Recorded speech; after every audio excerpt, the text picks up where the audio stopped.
Oi, oi, pessoal! Sejam todos muito bem-vindos ao 9º episódio do Agro Showcast, o videocast que chegou para somar, valorizar e difundir o agronegócio através de histórias inspiradoras e também muitas informações confiáveis, mostrar a grandeza dessa cadeia produtiva que alimenta o mundo, um setor próspero, eficiente, sustentável, gerador de riquezas e empregos e que está presente no Brasil desde o descobrimento do nosso país. O tema em pauta hoje é a força que vem do campo e esse foi o nome da chapa vencedora da nova diretoria da FAESP, a Federação da Agricultura e Pecuária do Estado de São Paulo. As eleições aconteceram no finalzinho do ano passado e de 2024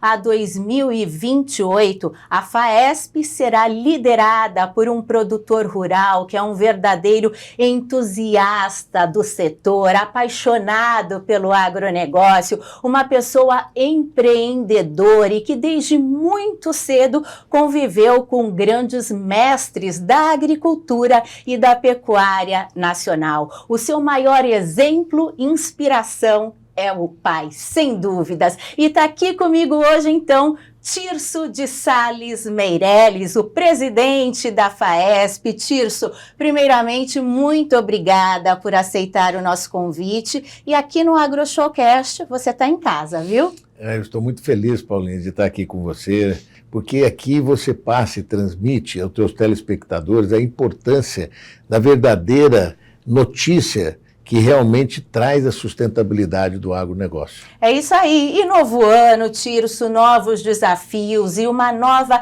diretoria muito disposta e preparada para dar sequência a um legado que foi iniciado na década de 30 e que tanto vem contribuindo para o sucesso da agricultura e da pecuária paulista, não é verdade? É verdade. Nessa ocasião, nós tínhamos a Federação das Associações Agrícolas do Estado de São Paulo, e depois essas associações, que foram 3 associações formadas, e junto com mais outros 2 estados, nós formamos a Confederação das Associações Agrícolas do Brasil. Depois se tornou Federação da Agricultura do Estado de São Paulo, depois Confederação Nacional da Agricultura e Pecuária de São Paulo. É um início muito árduo, muito difícil, porque nós tivemos a grande retomada industrial do nosso país. E naquela ocasião, os agricultores foram chamados para aprenderem a trabalharem no processo industrial no estado de São Paulo, principalmente. Então nós tivemos um grande êxito rural para que nós pudéssemos criar as condições específicas da Constituição Industrial do Brasil.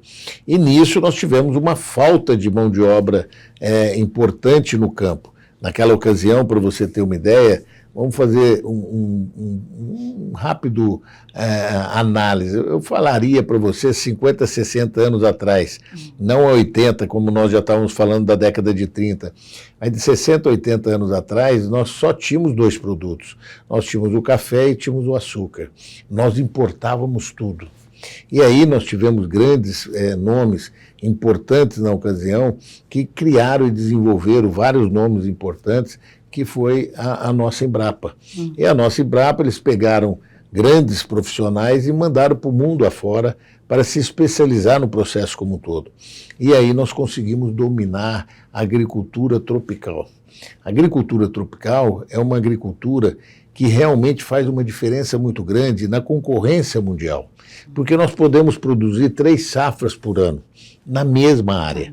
Isso é espetacular, porque nós temos água, nós temos sol, nós temos terra e nós temos pessoas com inteligências importantes de ferramentas para que nós possamos aumentar a nossa produtividade. Então essa faz uma diferença muito grande no processo produtivo.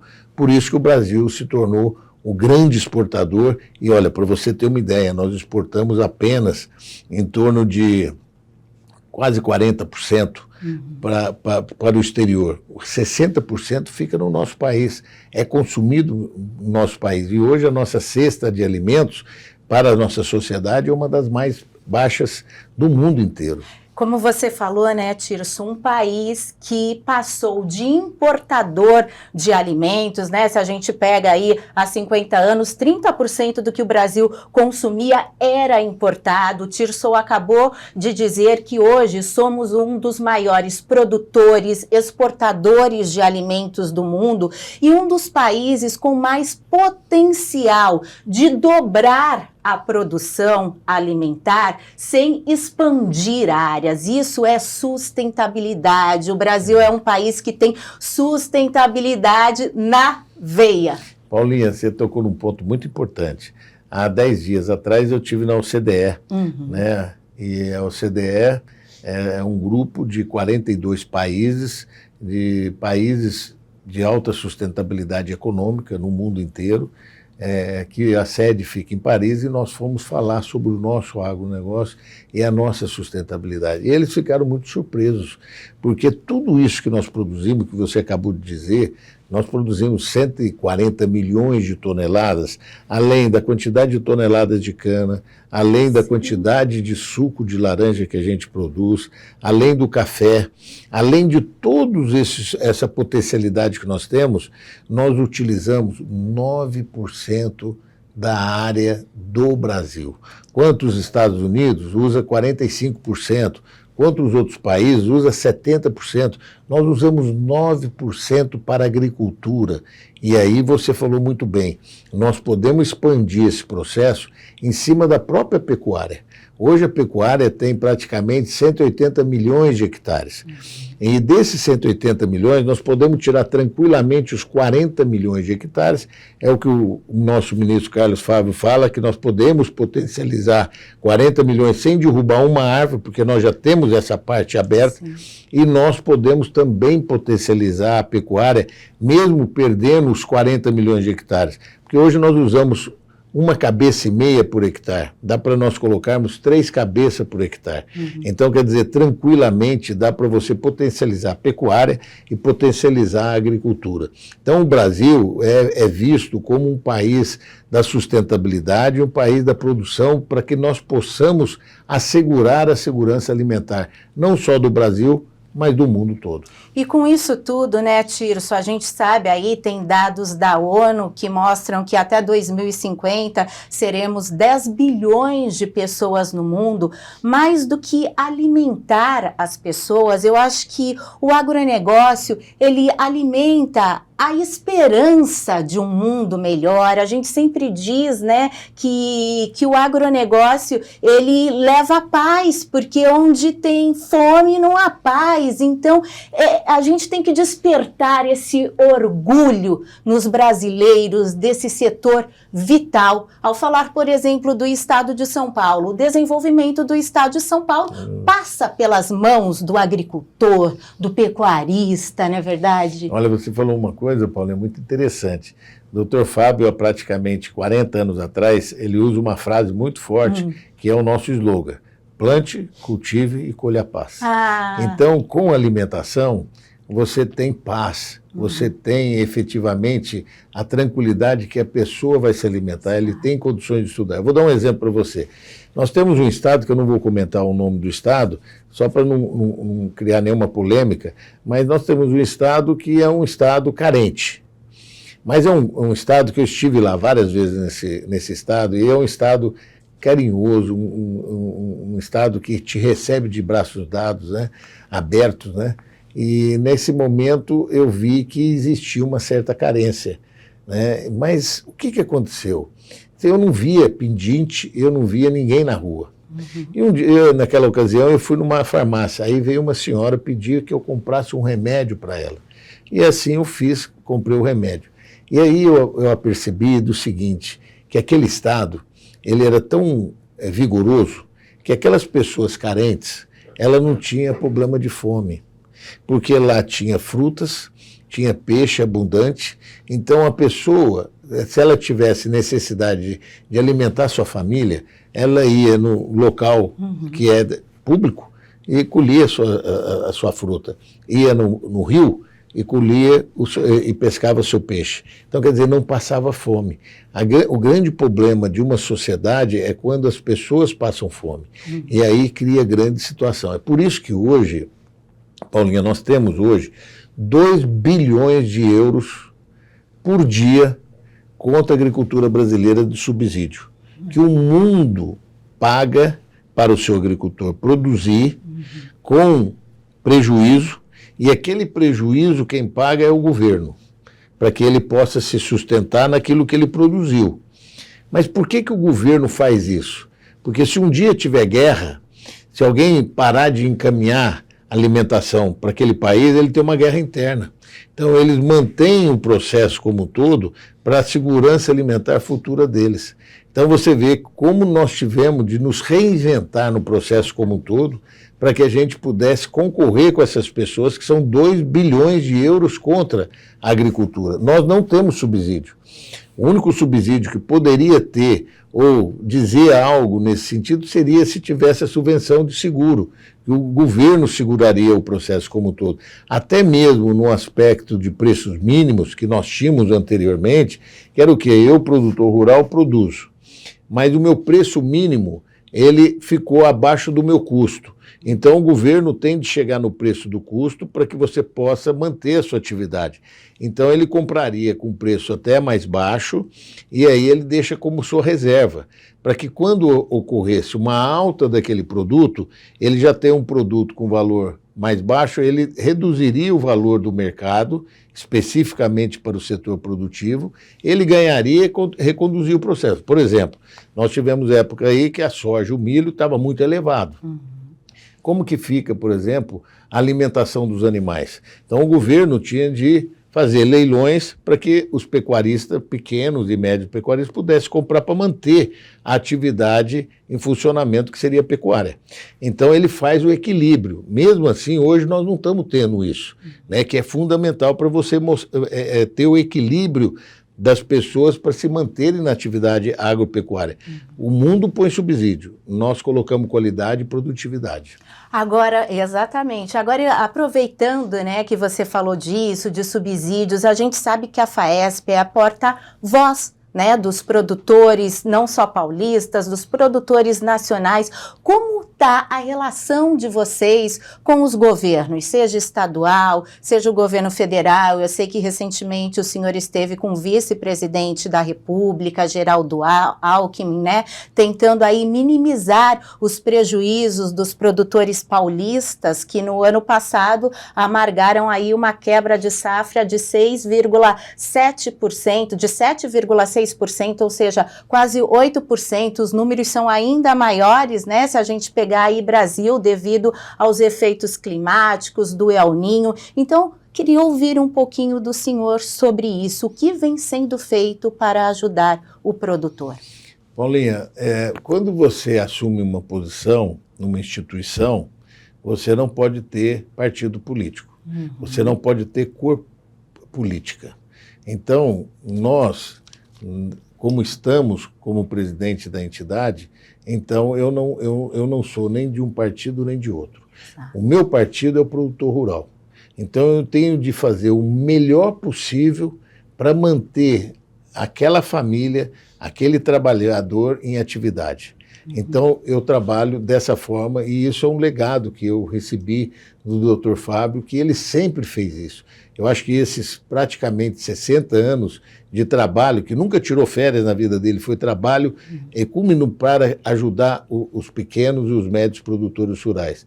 Então esse é um ponto importante. Então nós tivemos com o vice-presidente da República, naquela ocasião ele era o presidente em exercício, e nós estivemos lá levando a preocupação a ele sobre a mudança do clima, e nós não tivemos nessa safra 23, 24, nenhuma subvenção de seguro. Foi muito pequena a utilização do seguro pela primeira vez. E mostrei a ele, com dados, a importância da subvenção do seguro, porque nossa indústria, o nosso comércio é ar livre. A céu aberto. É céu aberto, então pode chover, pode ter muita seca. Numa indústria, no comércio, você fecha a porta, você fecha o vidro e acabou. Mas nós não, nós temos o momento de plantar, o momento de colher. Se ocorrer uma mudança de clima, você perde toda a safra. Então eu mostrei para ele essa importância, ele ficou de avaliar esse trabalho junto com o mercadante do BNDES, também o Banco Central e também o ministro da Fazenda, para que possa visualizar o processo como um todo. Então esse foi um ponto importante que nós levamos a ele a importância da Embrapa, que precisa dar um rumo à Embrapa. A Embrapa está precisando dos recursos necessários para os investimentos necessários que ela precisa, manter a sua atividade, e esse é um ponto importante, porque eu conversei muito com o Tarcísio também, o Tarcísio de Freitas, que é o nosso governador do estado de São Paulo, sobre a conectividade. Foram 2 pontos importantes que nós conversamos com o governador. Um foi em fevereiro do ano passado, na primeira semana de fevereiro, nós tínhamos uma percepção no interior que poderíamos ter invasão de terra. E nós levamos essa preocupação ao governador Tarcísio, ele com o secretário de Segurança e de Justiça, na reunião falou, em São Paulo se invadir, sai. Se invadir, nós vamos retirar. E realmente ele cumpriu exatamente o que ele falou. E isso, outros governadores acabaram assumindo também posições dessas e acabou regularizando o processo. Porque o duro é você investir, você fazer tudo na tua propriedade, chegar alguém lá, quebrar tudo, pôr fogo, e como se nada tivesse acontecido. Isso não pode, traz insegurança de investimento, traz insegurança jurídica, então não pode. Ele foi muito assertivo. E a outra foi da conectividade. Eu preciso da conectividade para vender meus produtos direto ao consumidor. Eu preciso da conectividade para que eu tenha identificação geográfica do meu produto.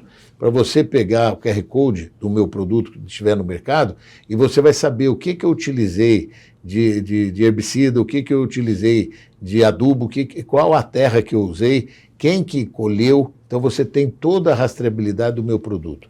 Aí você tem condições de você fazer um curso em AD para ajudar as pessoas a melhorar a sua cultura em cima daquilo que ele está produzindo. Então, além da segurança, porque com segurança você pode ligar e pedir socorro para o policiamento. Olha, eu estou tendo um problema aqui de invasão disso, ou estou tendo um problema aqui de roubo. A pessoa chega, porque o duro na propriedade rural, você mora muito distante, você não consegue interligar com a segurança urbana. Então você fica sozinho ali naquele meio. Eu que vivi muito tempo, morei em propriedade rural, é muito difícil mesmo, porque você fica inseguro. Se você não se protege, mesmo que se você proteger, as pessoas entram e você não tem aonde recorrer. E é preciso, acho que cada vez mais, né, você tocou num ponto importante, que é a conectividade, fazer com que a conectividade seja assim, em larga escala, não só para o grande, para o médio, mas também para o pequeno produtor. A gente pega aqui o próprio estado de São Paulo, se eu não me engano, 70% das fazendas tem até 65 hectares. A gente tem que pensar num todo, não é, Tirso? Olha, Paulinha, você falou certo. Nós temos praticamente 68 hectares, são 78% das propriedades que a gente tem. E a conectividade, é por isso que nós estamos fazendo hoje um centro de inovação tecnológica em São Roque. Esse centro, ele vai trabalhar o bioinsumos, que é você substituir o defensivo ou o fertilizante para produtos naturais. Você vai ter inteligência artificial para que nós possamos receber uma fotografia de um produtor rural, do seu vegetal, do seu animal, e nessa inteligência artificial te dá as condições específicas para que eu possa informar para ele o que ele tem de fazer de imediato, né? E você tem um Big Data para que você também possa estruturar o processo como um todo. Todas essas ferramentas, elas só poderão ser utilizadas se você tiver conectividade. Se você não tiver conectividade, você não consegue levar isso ao pequeno, ao médio, e a produtividade dele será comprometida em relação ao grande. O grande já tem, ele tem condições específicas de comprar, fazer, acontecer. Mas o pequeno e o médio nós temos de olhar. Por isso que nós estamos fazendo um trabalho muito grande sobre o turismo rural. Nós estamos fazendo um trabalho com o Roberto Lucena, que foi designado pelo governador Tarcísio, para que a gente desenvolvesse um projeto para os pequenos produtores rurais do turismo rural. E como que você faz isso? Existe cada localidade, cada região, você tem uma vocação. Nós temos uma vocação, precisamos descobrir essa vocação. Ao você fazer uma análise, você vai verificar que naquela região você tem um apicultor, que ele produz mel, tem um outro que é piscicultor, que produz peixe, tem outro que tem uma pousada, tem outro que poderia colocar, por exemplo, esporte radical, outro artesanato, outra gastronomia. Você junta todos eles e forma um grande centro para recepcionar o seu turista. E o turista hoje querem ficar mais conhecendo o Brasil do que ir para o exterior. Sim. Com toda essa política geopolítica perigosa que está no mundo, guerras tremendas acontecendo, a instabilidade no mundo como está, é muito mais preferível a gente permanecer no país e dar emprego e renda para o nosso pessoal. Então, esse conjunto de trabalho do turismo rural, junto com o secretário Roberto Lucena e com o governador, está sendo um ponto muito alto. Eu acredito que até meados da AgriShow, em maio, deverá ser lançado, talvez, na própria AgriShow, esse novo modelo para que a gente possa estruturar o turismo rural no estado de São Paulo. E com o turismo rural, quem ganha não são apenas os produtores, a gente pode dizer que a sociedade, de um modo geral, é uma maneira da gente aproximar, né, as pessoas urbanas do nosso meio rural, porque é tanta barbaridade, Tirso, que a gente ouve sobre o agronegócio, que nada melhor do que você estar ali e ver como o produtor faz, né, o cuidado com o meio ambiente, com a sanidade animal, com os próprios funcionários, é o famoso ESG, né, é o cuidado com tudo, é tudo muito bem planejado, então as pessoas precisam, de fato, conhecer a realidade do nosso gigante Brasil rural, Tirso. Você falou uma coisa, Paulinha, muito interessante. Nós sempre visualizamos a cadeia produtiva. Um elo, ele nunca pode ser individualizado, porque ele acaba dissolvendo. Então, o elo da indústria, o elo do comércio, o elo do serviço e do agro tem de andar juntos. Por isso que nós também estamos fazendo um trabalho muito interessante, e essa é uma política que saiu do ministro da Indústria e Comércio, o Dr. Geraldo Alckmin, que é a formação das pequenas agroindústrias. Então, ele está colocando um potencial, inclusive que a FINEP vai estar ajudando nesse processo como um todo, para que nós possamos agregar valor no nosso produto. Nós não podemos mais vender commodities como a gente vende. Então, em vez de vender o saco de café, vamos vender os chassezinhos, que nós podemos favorecer muito mais e dar emprego e dar renda no processo como um todo. É, né? O que a gente fala, o Brasil não pode ser só a fazenda do mundo, ele precisa ser o supermercado do mundo, né, Tirso? Exatamente, bem colocado. E é isso que nós precisamos adequar no processo como um todo, criando as pequenas agroindústrias. E essas agroindústrias, você vai pegar a vocação do local, em cima dessa vocação você vai ver a percepção do empreendedorismo. Por isso que quando nós fomos presidente do Sebrae, nós colocamos uma lojinha, a gente brinca de lojinha, mas colocamos um Sebrae em todos os municípios dos 645 municípios do estado de São Paulo. Porque mesmo aquela cidade de 3 mil habitantes tem empreendedor. Eu preciso de levar a cultura e as ferramentas do empreendedorismo para aquele jovem. Então, você pega jovem de primeiro ano de escolar até a faculdade, nós temos curso efetivo para o empreendedorismo, que nós treinamos os professores, e os professores dão aulas transversais aos alunos de empreendedorismo.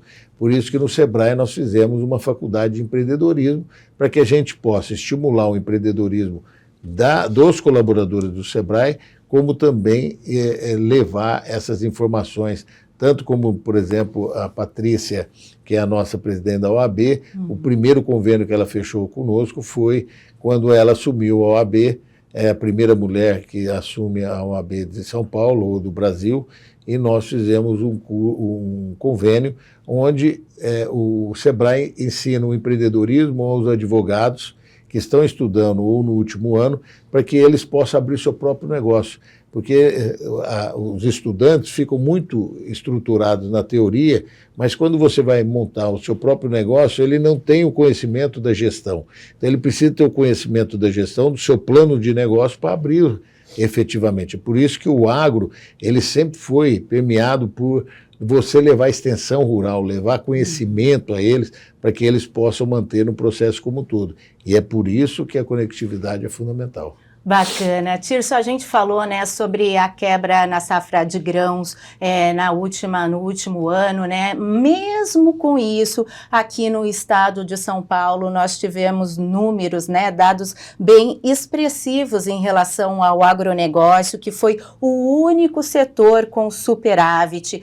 As exportações do agro em 2023 no estado de São Paulo somaram 28 bilhões e 600 milhões de dólares, um crescimento de 10% em relação a 2022, gerando um superávit de 23,7 bilhões de dólares. Sem dúvida nenhuma. Nós temos de alertar, porque às vezes as pessoas olham esses números e falam assim, o agricultor está rico. E não é bem assim. Para você ter uma ideia, em 21, no final do ano de 21, antes de começar a guerra da Ucrânia, ocorreu um aumento dos fertilizantes de uma forma brusca, que ninguém entendeu. Não tinha nada acontecendo, mas puseram a culpa na pandemia, e como nós estávamos tendo uma safra maravilhosa, com uma lucratividade fantástica, resolveram aumentar 80%, 100% dos insumos.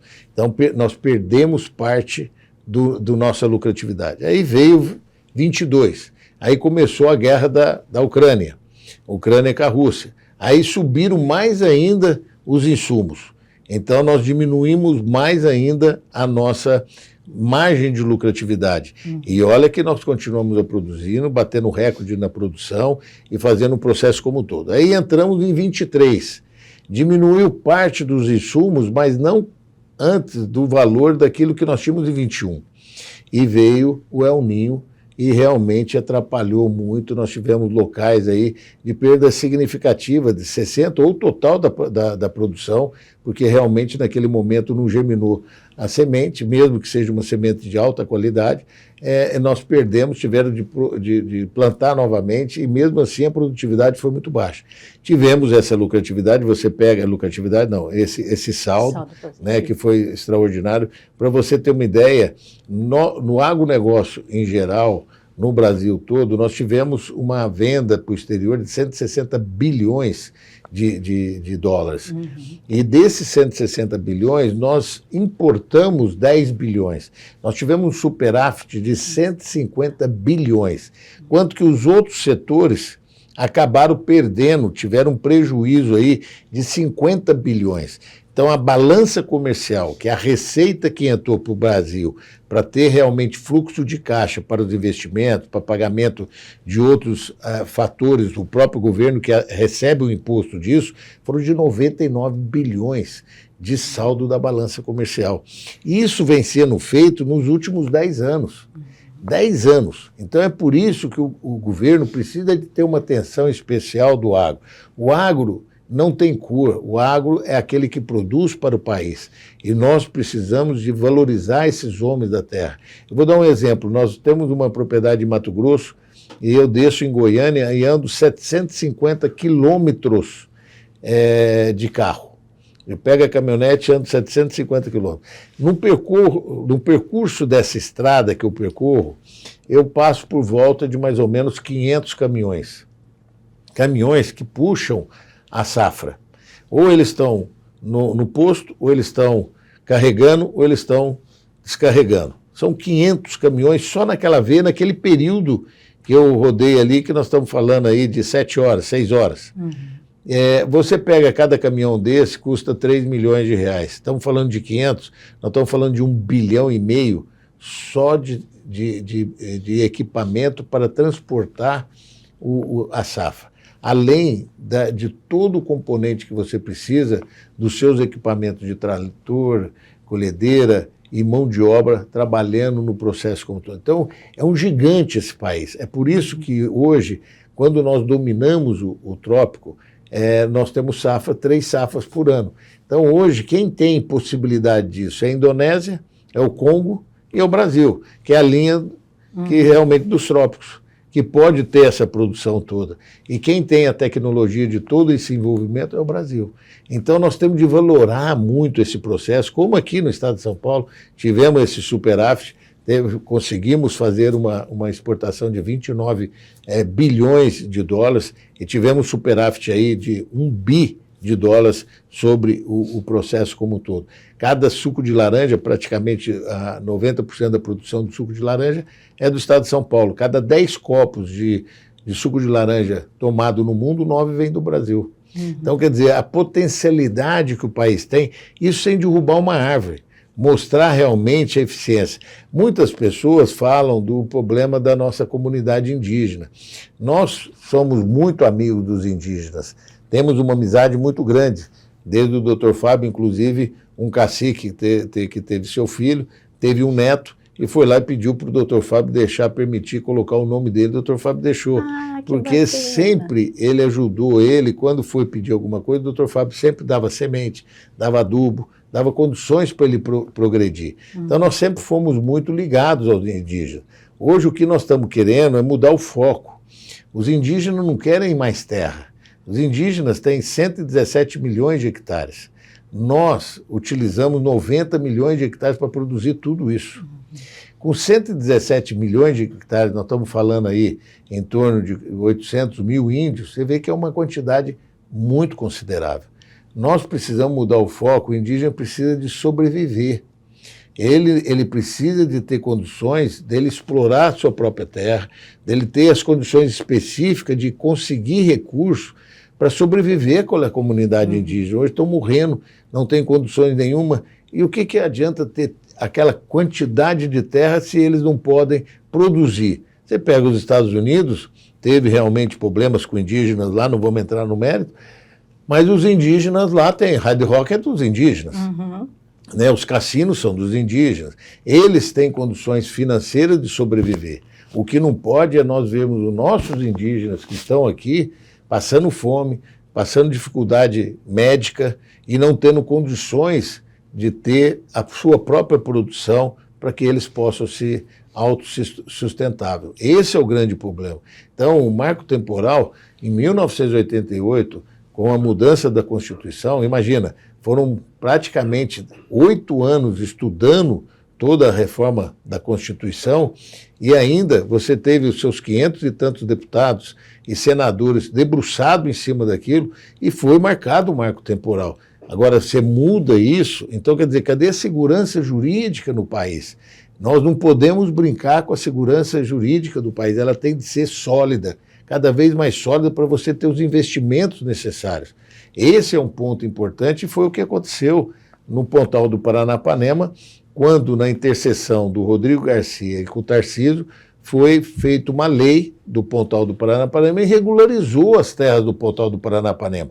E aí teve partidos políticos que entraram no Supremo Tribunal e nós entramos com a DIN, a Federação da Agricultura, dizendo que não, está corretamente certa a lei que a Assembleia Legislativa fez. O grande problema do país é a seriedade da segurança jurídica. O que acontece? Eu, na minha propriedade rural, Paulinha, se eu derrubar uma árvore, mesmo que ninguém denunciou, mas via satélite, você sabe a quantidade de árvores que eu tenho na minha propriedade. Se eu derrubei uma árvore, eu levo uma multa violenta e posso ser preso. Sim, o Código Florestal brasileiro é um dos mais rigorosos do mundo. Mas isso por quê? Porque eu tenho a titularidade. Eu sei quem fez. Foi meu funcionário ou fui eu. E a responsabilidade da reserva legal, se alguém pôr fogo, a responsabilidade é minha. Então, quer dizer, eu dou 20% da minha área, é a mesma coisa você pegar teu apartamento ou tua casa 20%, ninguém pode mexer, mas você tem de preservar, não pode derrubar. Se derrubar, a responsabilidade é tua. E leva uma multa violenta. Então, quer dizer, todo esse processo de responsabilidade de você aderir a todo esse contexto do Código Florestal, por que os agricultores na Europa fizeram esse movimento na Europa inteira? porque aumentaram para que eles pudessem fazer, acho que 4% de reserva legal e tirarem um pouco do subsídio deles. Né, que é tudo ao contrário que o nosso país não faz. E graças a Deus, nós não estamos aqui pedindo para fazer nada, mas nós fazemos e precisamos ser respeitados lá fora. Então, esse ponto de nós conservarmos o processo como um todo e a gente dar o direito da propriedade, a segurança jurídica, como está acontecendo no Pontal do Paranapanema, e por isso que está tendo investimentos maravilhosos lá, era o que precisava ser feito na Amazonas. Então, na Amazonas, a maioria daquelas terras todas, onde nós preservamos 80%. De 20% a 80%, dependendo da região e do bioma, né? Lá 80%. Exatamente, 80%. Então, quer dizer, ali precisaria nominar quem são donos das propriedades, que existe 1,5 milhão de pessoas que moram ali, que estão lá há quanto tempo, que tiveram malária, perderam a vida há muito tempo ali. Então, quer dizer, nós precisamos valorar essas pessoas, mas dar titularidade para essas pessoas e elas ficarem responsáveis por retirar a árvore. Aí você prende a pessoa, multa a pessoa. Agora, quando fica aberta, fica uma área que não tem dono, ocorre o que está acontecendo no nosso país. Excelente avaliação, viu, Tirso? Agora, pegando esse gancho, o que a FAESP espera e reivindica em relação ao próximo plano safra aí, né, agrícola, pecuário, 2024, 2025? O que vocês esperam aí reivindicar mesmo ao Ministério da Agricultura? Como vocês estão trabalhando? Parece que tem a elaboração de um documento, né? É um ponto importante. Nós, inclusive, estamos trazendo aqui para uma discussão a Federação de Minas Gerais, do Espírito Santo, do Rio de Janeiro e São Paulo.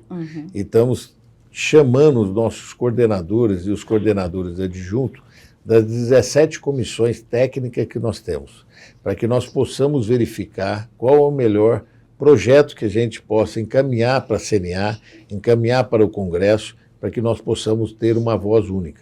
A ministra Tereza Cristina esteve na federação, onde nós estamos entregamos esse documento a ela, aonde está levando todas as reivindicações, principalmente para que nós possamos ter a subvenção do seguro rural, que é muito importante para todos nós, exemplo do que está acontecendo, né? E também as reivindicações, principalmente do aspecto do crédito carbono. E o plano que o governo fez de 24 a 25, de 23 a 24, nós temos de cumprimentá-lo também, não é só crítica, mas cumprimentá-lo, porque eles utilizaram parte daqueles que estão produzindo com sustentabilidade, diminuindo os juros, que é um outro ponto importante, Paulinha. Se nós não diminuirmos os juros, fica muito difícil o investimento, porque o dinheiro está muito caro. Agora, como que você abaixa? Existe a pressão do governo federal em cima do Banco Central para derrubar os juros. Mas não é esse o problema. O problema é nós temos de ter uma reforma administrativa. Nós tivemos um déficit de 230 bilhões de reais agora em 2023. E não vamos conseguir zerar o déficit primário. Estão dizendo que vai, isso, aquilo. O arcabouço fiscal, quando foi aprovado, o ministro da Fazenda disse que ia ser 50 bilhões de déficit. Foram para 230 bilhões. Né? Então, além que ficou um saldo do ano que retroagiu essa data, de 2022. Então, o saldo primário ele é fundamental para que o Banco Central possa diminuir os juros. Diminuindo os juros, os investimentos serão muito maiores. Todos os telespectadores lembram quando nós tínhamos juros elevados, como está tendo na Argentina. Nós não tínhamos programação, nós não tínhamos como fazer construções mesmo para apartamentos, para casas para as pessoas mais carentes. Por quê? Porque a taxa de juros era muito elevada. Você comprava uma coisa hoje, amanhã era o dobro. Né? Então nós temos que ter previsibilidade.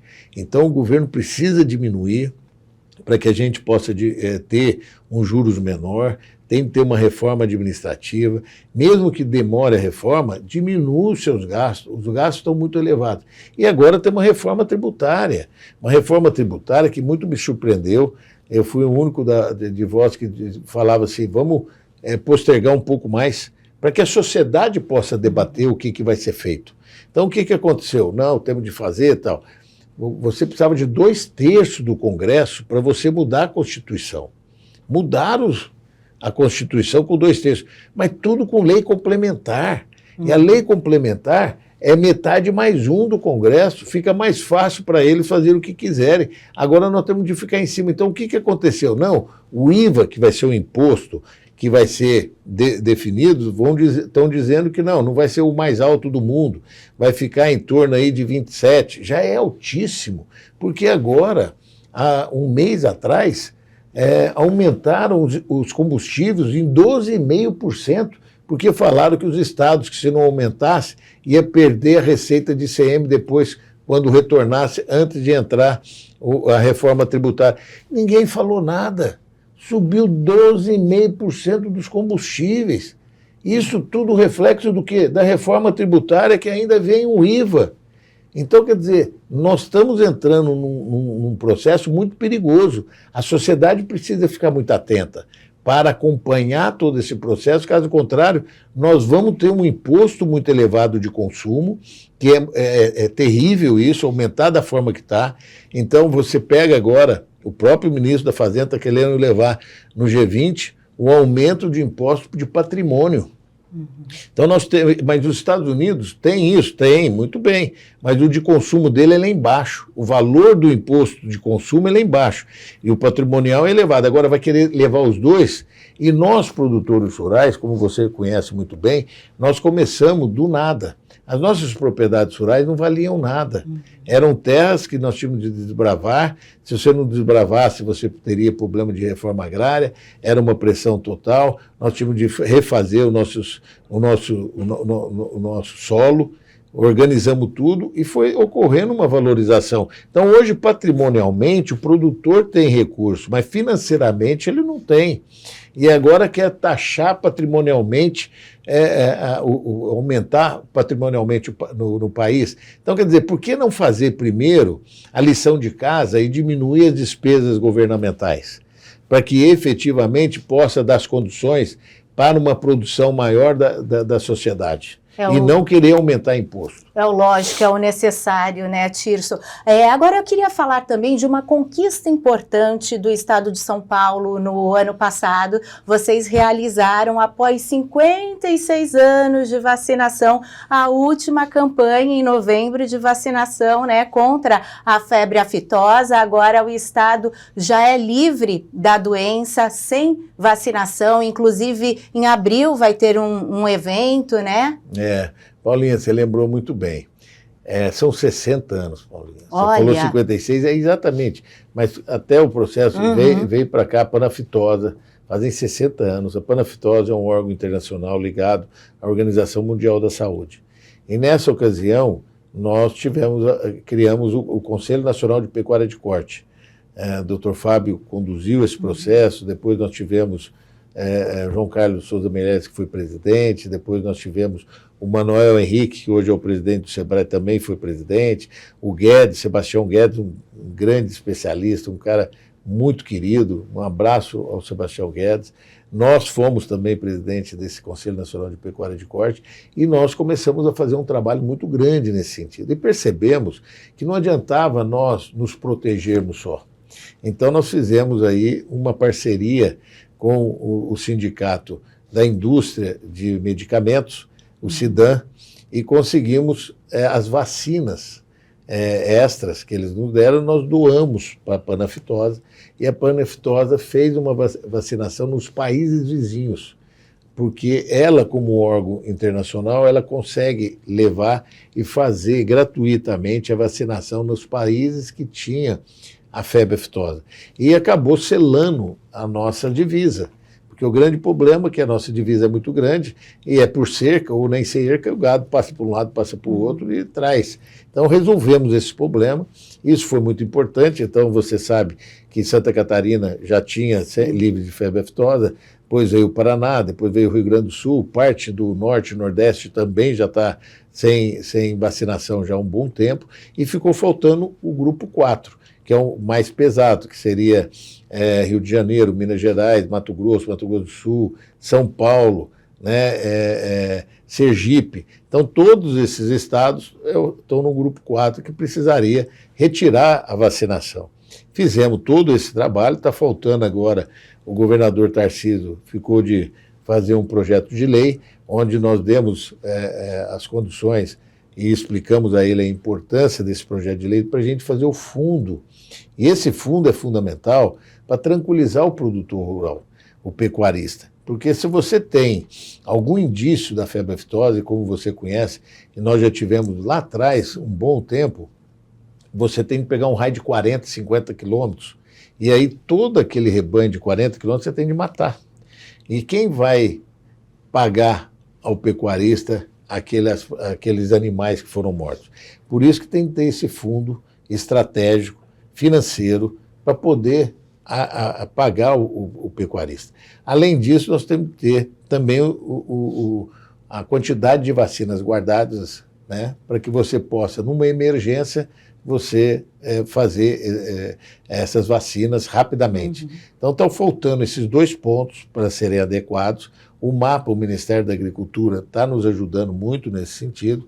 Eu acredito que com esse compromisso do Tarcísio de Freitas, que nos comprometeu no Palácio do Bandeirantes quando nós estivemos lá, eu acredito que esse projeto vá para a Assembleia Legislativa, será aprovado. Não tem ônus nenhum ao produtor e nem à sociedade. Então, simplesmente nós pagamos um valor X de guia para a secretaria. O que nós vamos simplesmente fazer? Aquele valor da vacina, que nós tínhamos aí um valor elevado, 3,70, 4, vai cair para 1,20. E aí você deduz daquele valor que era pago a guia, então você acaba depositando no fundo. Se o produtor não quiser, continua pagando o valor da guia, ele vai ter toda a liberdade de fazer isso. Mas você tem que ter um fundo para essa emergência, que a gente chama o fundo de catástrofe, que surge algum fato inesperado e você tem os recursos para tomar as providências como um todo. Então, a COSALFA, que é a organização que trabalha todo esse processo mundial a nível de febre aftosa, vai estar reunido de 25 a 27 no Rio de Janeiro para trabalhar esse processo, para mostrar a evolução do processo como um todo, e isso vem consolidando o trabalho de 60 anos, conforme você falou, Paulo. É isso aí. Olha, Tirso, eu ficaria aqui falando com você sobre o agronegócio, esse setor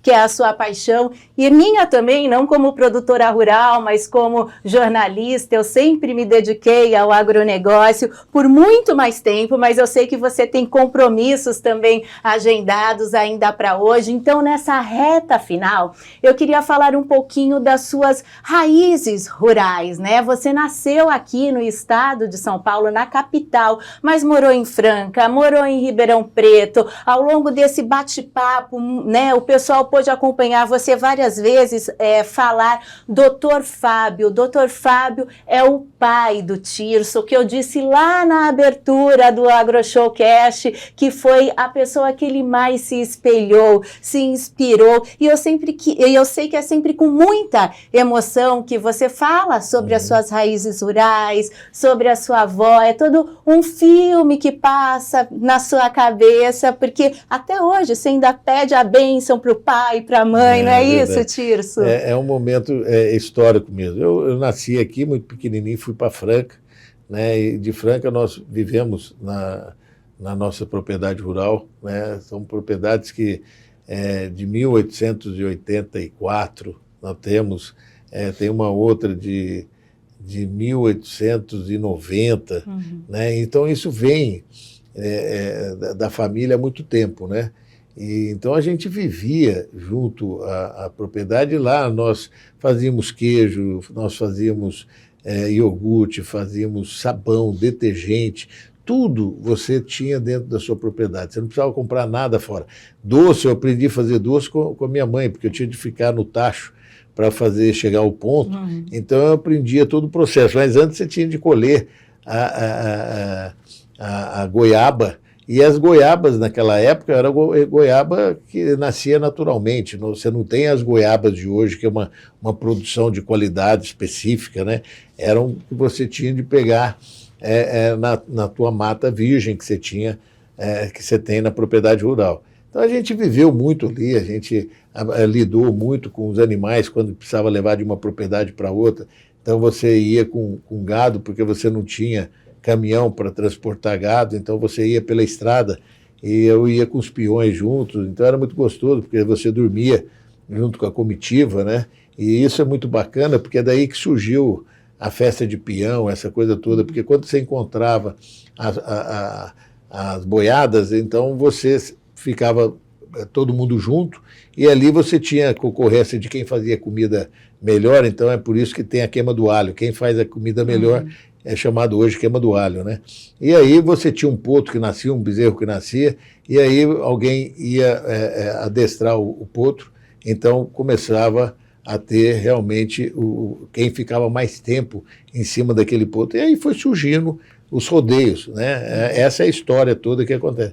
Então, a base de tudo foi isso. E eu acho que um fato muito importante, que muito nos deixa orgulhoso, você vê, há 60 anos atrás, naquela época o Dr. Fábio conseguiu 40 equipes odontológicas, 40 equipes médicas e 40 ambulâncias e distribuiu para o interior para dar condições de dar saúde para o homem do campo.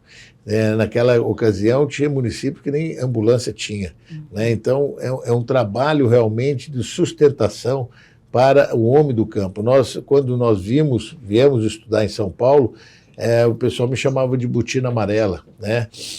Eu sempre levei na brincadeira isso, aquilo. Hoje, se eu chamasse, tem um processo tremendo, né?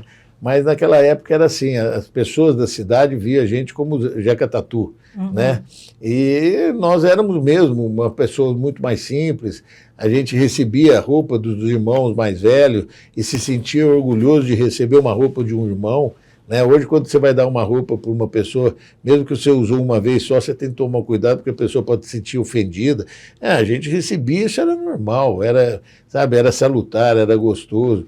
E aí a gente estudou bastante Franca, depois mudamos para eu, Tirso, fui para Ribeirão, depois acabei indo para Sertãozinho, casei, fui para Sertãozinho, mas voltei para São Paulo, terminei meus estudos aqui, me aperfeiçoei bastante aqui, e aí eu aprendi muito sobre pecuária e cana, e aí hoje eu trabalho com essas duas atividades, que são as atividades minhas particulares, né?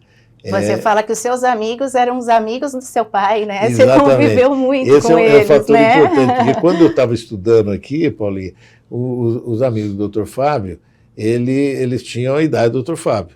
E eu era muito novo, tinha meus 17 anos. Então eu saía com eles, né? Tornei amigo deles. E foi muito engraçado, porque no final de semana que eu poderia ir para casa, eu ia na casa dos amigos, que eram os amigos do meu pai, para conhecer os filhos dos presidentes de sindicatos, né? E aí se tornei um grande amigo deles. Prova é que eu acabei casando com a filha de um presidente de sindicato, né? Então, demonstra como a família ruralista é unida, né? E, então eu aprendi muito isso. O Dr. Fábio saiu muito cedo para vir para cá. Ele foi presidente do Banco Cooperativo de Crédito, isso nos anos 60, e ele foi para o Rio de Janeiro. E a preocupação dele naquela ocasião era o abastecimento alimentar do Rio de Janeiro e de São Paulo, que estavam numa crise muito grande. Conseguiu restabelecer o Banco de Cooperativa daquela época, fez um belíssimo trabalho nesse sentido, mas eu fiquei com a mamãe, e a mamãe, ela que me ensinou. E o vovô Zé Pinheiro, pai da mamãe, porque eu já tinha perdido o pai do papai, né? E, sem dúvida nenhuma, foi importante nesse momento, porque eu aprendi na lavoura, cuidar do processo de uma administração rural, foi com meu avô Zé Pinheiro, que foi capitão e foi nomeado pelo Marechal Deodoro Fonseca, para você ter uma ideia, né? E a mamãe também me ensinando toda a lida rural. Mamãe, vovó, que era professora. Tirso, para encerrar mesmo, rapidamente, não te atrasar, ao final da sua gestão, você disse no início que você não é presidente, você está presidente. Eu sei que não trata-se, né, de um cargo, e esse realmente é um legado, é uma missão que você tem. Ao final da gestão 2028, o que você espera mais se orgulhar de ter feito? Eu espero que honrar, sem dúvida nenhuma, o legado do Dr. Fábio. E nós estamos fazendo um trabalho na linha que o Dr. Fábio sempre colocou. Hoje nós reunimos mensalmente com os nossos diretores, onde nós mostramos todas as prestações de conta, todas as despesas, todas as receitas, e fazemos de 2 em 2 meses reuniões com todos os presidentes de sindicatos. São 220 presidentes de sindicatos. Então, de 2 em 2 meses eu estou no interior conversando com eles, e de 3 em 3 meses eu faço a reunião com a minha diretoria total, que são 52 delegados, para mostrar tudo que está sendo feito, para que eles possam nos mostrar. Então, o maior legado que eu posso deixar é continuar o legado do Dr. Fábio e deixar a transparência, a honestidade e consolidar o homem do campo e a mulher do campo que está dependendo das ações nossas para se manter. Quando você assume um local, você assume com muita responsabilidade. Caso contrário, não assuma. E eu tenho essa responsabilidade, tanto do legado como também das pessoas que estão no campo, que precisam da nossa colaboração para mantê-las no campo. Tirso, então, com essa força que vem do campo, que você siga fazendo um trabalho brilhante. As portas do AgroShowcast estarão sempre abertas para vocês. Espero que a gente possa conversar muitas outras vezes. Paulinha, eu que agradeço e tenho certeza que a iluminação do meu caminho será iluminado por nosso bom Deus, que eu sou muito cristão e tenho certeza que Ele me ajudará a administrar todo esse processo. Amém, que Deus te abençoe sempre, viu, Tirso? Muito obrigada mais uma vez e muito obrigada a todos pela audiência, a companhia e o carinho. Lembrando que sexta que vem vamos estrear uma série muito especial em comemoração ao Mês das Mulheres. É uma série para as mulheres do agro.